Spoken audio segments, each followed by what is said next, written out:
अच्छा, ये तो आए छठे नंबर पर ग्लेन मैक्सवेल और इन्होंने सेंचुरी स्कोर की। इससे पहले किसी ने सोचा नहीं होगा कि भाई आज को वार्नर को लगा होगा कि आज मेरी बेहतरीन परफॉर्मेंस रहेगी, क्योंकि उन्होंने भी 93 बॉल्स पे 104 रन स्कोर किए, सेंचुरी स्कोर की।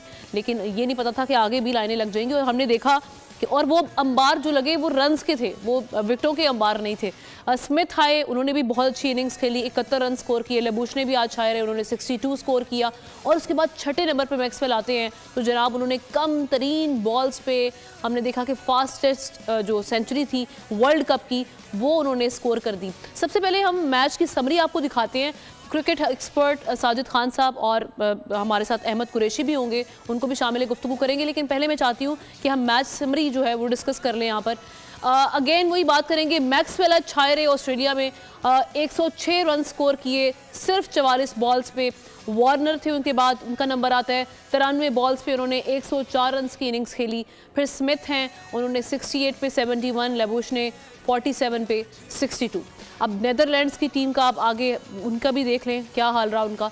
25 पे 25 सिंह आए, यही इनमें नुमाया रहे हैं। सबसे ज़्यादा हाईएस्ट स्कोर जो है वो सिंह ने किया है यहाँ पर।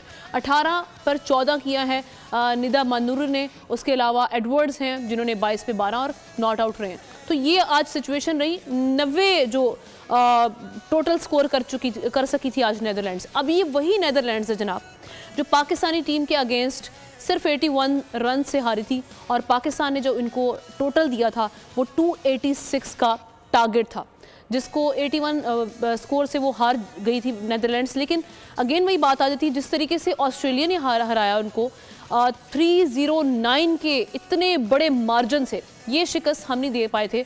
और जो परफॉर्मेंस हमारी रही उस पर भी मैं डिस्कस करूंगी। सब्सक्राइब करें और बेल दबाएं ताकि कोई खबर रह न जाए।